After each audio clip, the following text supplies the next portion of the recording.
Well, we're finally finishing up. Well, we're finishing up laying the switch, but that also means we're finishing up this section of track that connects the east and west ends of the railroad. Right, or the inside and the outside. Absolutely. And at that point, I think some sort of celebration is due. And as we mentioned before, we're ready to set the switch stand, but first we have to rig the switch lantern and the light in the switch lantern. And then while we're at that, finishing up the lights. Because if you're doing wiring, you may as well just do wiring all the way around. Oh, that's true. It's always fun when the lights come on. It just adds a bit of realism to your model. I've always said when the shadows fall. Right. Because you turn out the room lights and you turn on the building lights. Oh, and it's magical. I've been testing everything by running one of the Connie engines here, the consolidations back and forth through the switch and up and down. A lot of times when you're building a switch, you find out later on when you bring out a different locomotive that, well... doesn't work. Yes, derailment can be literal as well as a metaphor. Mm-hmm.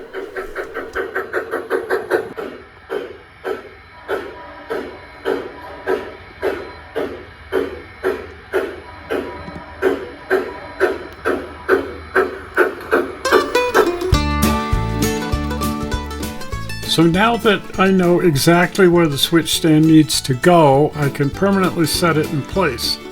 But first, I need to drill a small hole directly under the switch stand to bring the wires up for the surface mount LED that goes inside the switch lantern. All of our switch stands, almost all of our indoor switch stands, well, all but one of our indoor switches are controlled by a switch stand, and they all have a working switch lantern on top of them. And the space in here is very small, way too small to fit an incandescent light. And so I'm using surface mount LEDs in here. So the LED sits directly inside the lantern, and the wires are fed down through the shaft of the switch stand. Very, very fine wires, and then down through the hole here at the base. I have a pretty good collection of very small surface mount LEDs with pigtail wires attached. Some are just outright tiny and in different colors. So these are clear ones, and then these are even smaller ones. These are the smallest ones I have here, and I thought of using this, but this is actually somewhat smaller than I need. This is the smallest one I've got. Good heavens, what is that, an arc welder? It's so bright. It is, for something that teeny. And they're really hard to work with because they have these little tiny lacquered wires. Right, like a hair. And I'd rather use something that's, well, let's just say easier to work with and at the same time subtler. Okay, I have a few things. Let me get something out. Now these are the ones that I like to use because the light's a little friendlier and the different color lead wires really help. And they're vinyl, so stripping them, you're actually stripping them instead of like trying to sand the lacquer off of Been there, done that. This is easier. Much, much easier. And the nice thing is, even though these are 2 or 3 times the size of those other ones, they're still just tiny.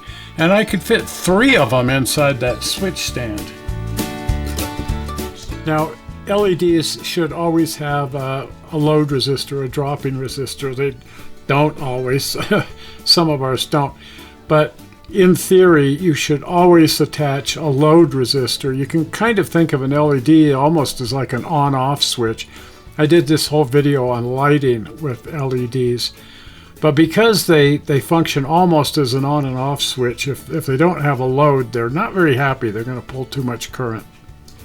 Now, the switch lanterns slide neatly off. They're fairly tight on the switch, the rod, the tube, if you will, that's the rod of the switch stand. And so the switch light simply slides right off of there, and then the LED can slide down through the tube. You just feed the wires down through the tube and then run power from below. The one thing that I do have to be careful of is that the whole LED doesn't just fall down through the tube. So I secured that with a little tiny bit of painter's tape so that it won't slide backwards down through the tube. The question always comes up, where in the world did you get these things? Well, the switch stand itself is made using Yagas Creek brass castings. They're on their website. The main shaft is just a piece of K&S tube, and then the switch lantern is something that I scratch build. I love building these things. They take quite a while, but the main body of the lantern is brass. The little cap is a white metal bit, and the lenses are acrylic rod turned on a lathe. And now I'm ready to actually set the switch stand. Now that it's all wired, I know exactly where it needs to go. And this is critical because it's going to be spiked in place just using regular railroad spikes.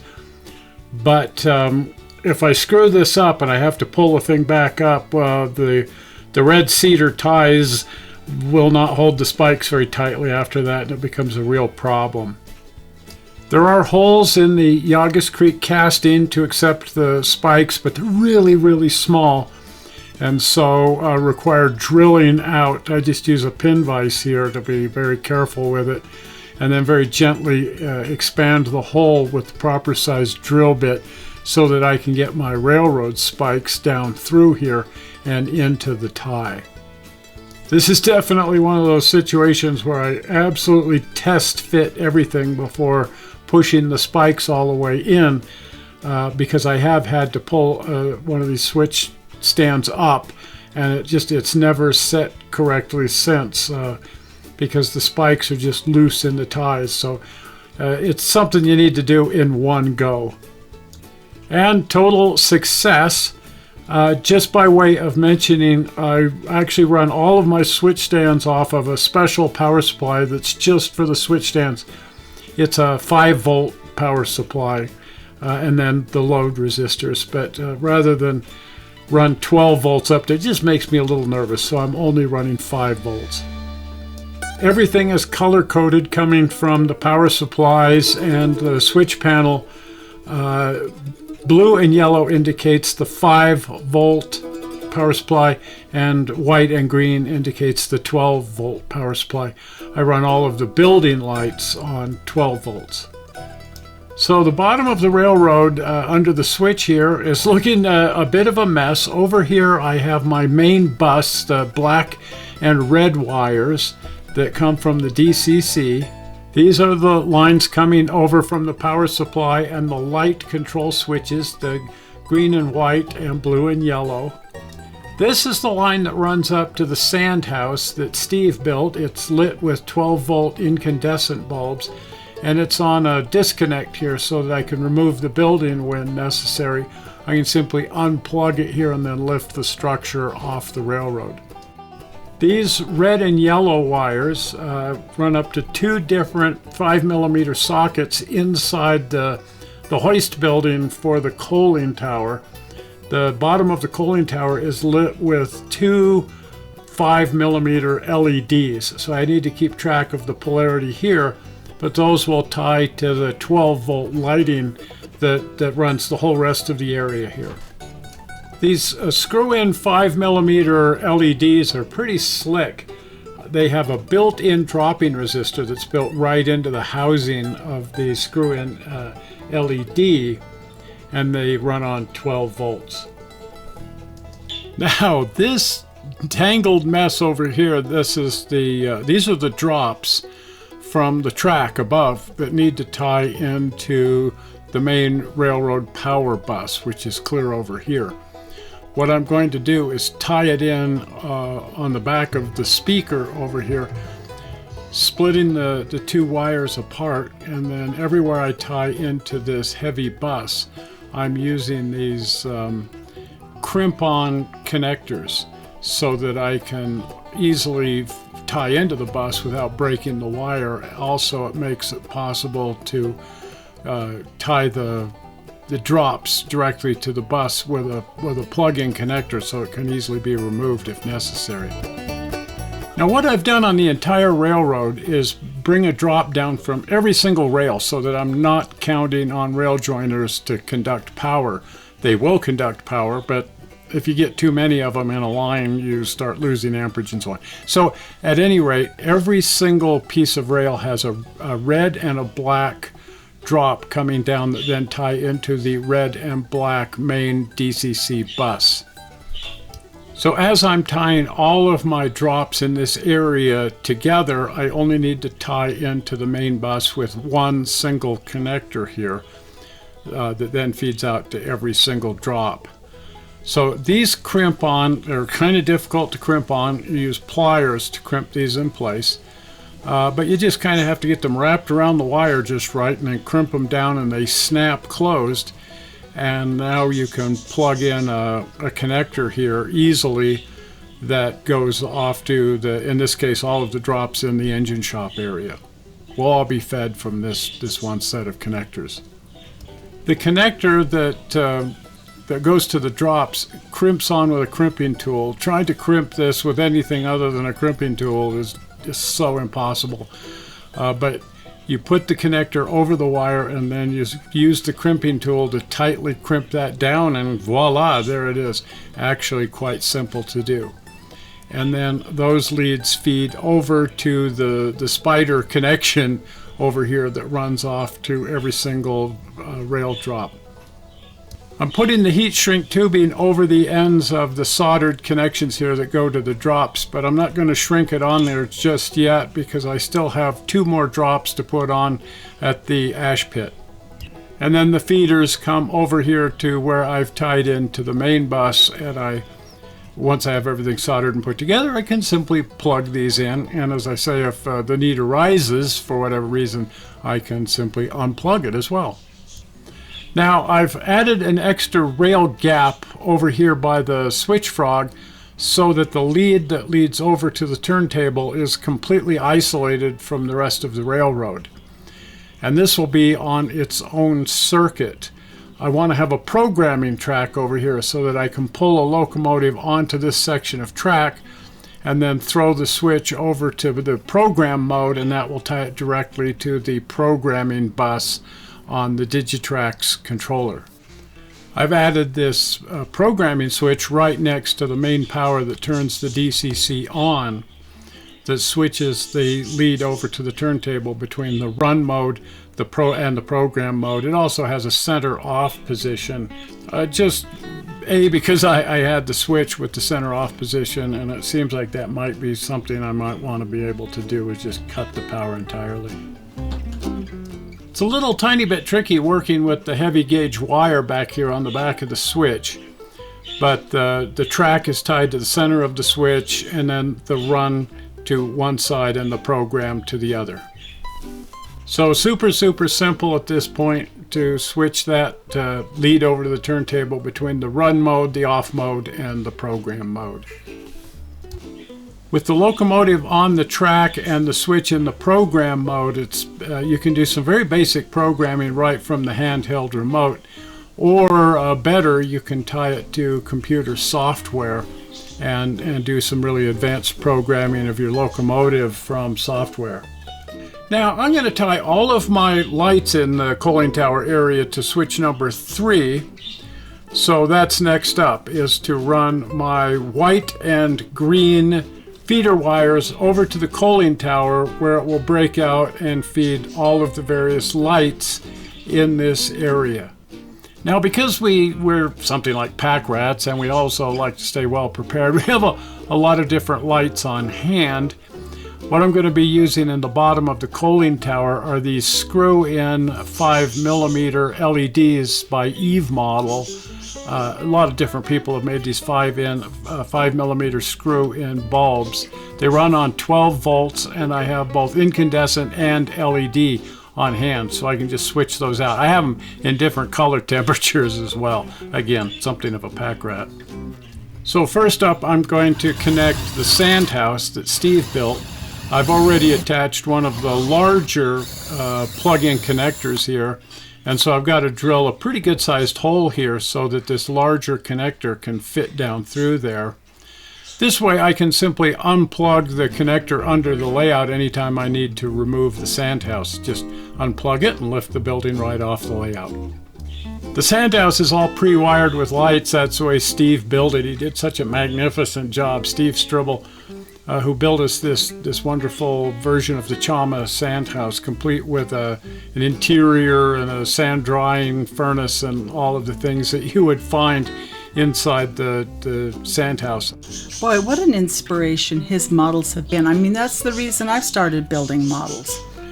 Well, so many people won't do interiors on a model railroad. I think all of his buildings had full interiors. Right, and it's just, for me, it's like, oh boy, like back when I used to make doll houses when I was a kid, but this is like, wow, you know, to make it look really real. And the lights, multiple lights in each room, working light fixtures of all kinds. And he built us that one diorama of High Street, and I'll bet there's 30 individual lights. Oh, easy. But when you look through the windows, I mean, it looks really real.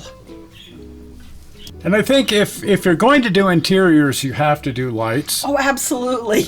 Well, nobody will notice your interiors. No, and when you turn on the light, it's funny to watch people's reaction about, what? They get a look in the window. Yeah, you're peeking around going, what? No, there's people in there. But without lights, it wouldn't call attention to itself. No. Now, when I built the coaling tower, the hoist building here at the bottom, for whatever strange reason, I put a floor in there. So the floor sits right down on top of the base, and so there's really no way to get inside the building to put lights in there. So what I've done is I've drilled up through the floor of the sandhouse, and then I'm placing these clear plastic tubes up through the base with the 5mm sockets on top of the plastic tubes, and then I can screw an incandescent bulb or an LED in here, and then just set the building on top of these studs, if you will, with the lights on top of them. So actually it works rather well. In spite of the strangeness of the situation, the hoist building goes on separately, and I just set that down over those long clear studs with the lights on top of them, and it lights up the whole interior of the building, and actually gives the impression that there's an interior in there, which there actually isn't. Also, I like to do, room lighting effects. Mm-hmm. And I'm using these digitally controlled floodlights as well as LED strips behind the mountains to create sunsets and other effects. And I think that really adds to the fun. Oh, it does. I love it. And now the whole rest of the coaling tower sets down on top of the hoist building, and it has one single light mounted on it. On this prototype picture of the Chama coaling tower, you can see this light. It's right next to the ladder that goes up to the coal chute mechanism. On the Durango version of this, there were two of these, and it may have been that there were two of these at Chama at one time. But at any rate, nowadays there's just the one single light, and that's how I'm going to set it up, is with one single light by the ladder. We have these street lights made by Locomotive Joe. We use Locomotive Joe lights all over the railroad. We probably have a dozen of them already, and we're about to add a few more. So I was thinking of using one of these street lights and cutting it down, but I contacted Locomotive Joe, and he said, hey, I'll just make you one, give me the dimensions, and I'll construct it for you. So this is the lamp he's made for us, and he's painting it right now. It should be here in a couple of days, and we'll just mount it directly on the coaling tower. Now there's a similar yet different lamp mounted on the top of the sandhouse, and we want to add that as well. So I was going to use the Locomotive Joe version of this, and he said, oh, I'll just make you a custom one, and then the paint will match the one on the coaling tower. So that's great. So we're waiting for two lamps. So I've been test fitting using one of the ones we have on hand, and then when we get the proper one from Locomotive Joe, it will have the right paint on it with the green lampshade. Now, in spite of all these lights, there's always room for one more lamp. And in this case, this is a figure that I started on like a year ago to go in this area, and I call him the Lantern Guy. I have a little tiny bit of touch up here still on the epoxy. I need to finish the lantern, of course, and then needless to say, get some paint on him as well. Now all three of these lamps are going to be connected to the lighting bus underneath here with these little micro connectors. I hate using these because they're so darn small, but in this case the holes I need to drill have to be very, very small, and the entire connector needs to be able to fit through the hole so I can remove the figure or the sand tower or the coaling tower. So all of these are going to be wired on long pigtails that'll go down through the railroad and then to one of these really, really small miniature connectors. So the hole for the figure needs to be right under his foot so that he can stand on the hole and hide it that way. So I've found the position that I want the hole, and now I'm drilling the appropriate sized hole down through here, making sure that I'm not drilling into one of the joists underneath the bench work, but the hole will clearly come out directly underneath the figure, and then again his foot should completely hide the hole so he can just stand there and not be glued in place. So here goes nothing. Okay. Or here goes everything. Oh, let's hope.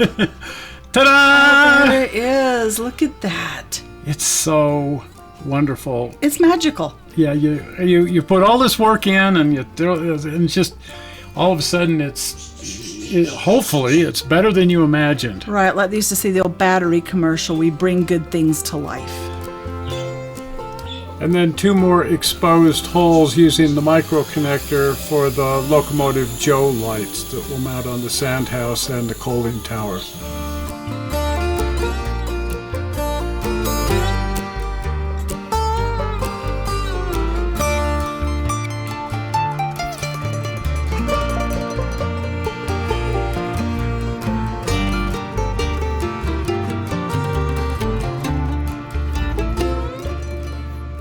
Well, of course, there's still a ton of things to do. Oh, of course. Ballasting and more figures and more structures and, well, the turntable.